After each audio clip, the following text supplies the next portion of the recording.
ตัวพี่น้องมึงดูลิงกินมะกล้วยพูลิงกินมะกล้วยพี่น้องมึงดูนี่นะไอ้คุณสิปีนกกใหม่เด้อนี่ลิงหลักกินมะกล้วยร้อยวีนังดอกโคนเลยพูมึงดูพูนตัวนี้ขึ้นเลยพูตัวนี้ขึ้นกันกกใหม่เลยคือกกใหม่เลยพูดเจ้าชิเบิร์ดเดี๋ยวพี่น้องมึงดูลิงกินมะกล้วยยุ่มยำพูนแซ่บคักปัญญังดึงเอาบินเอา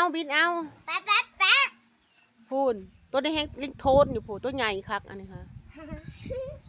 คือก็มาขามพูน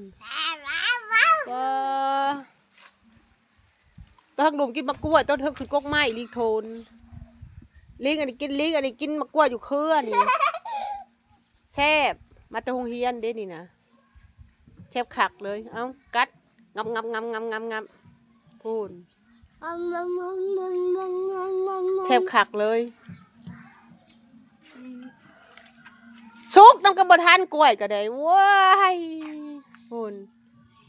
โอเคพี่น้องแซ่บ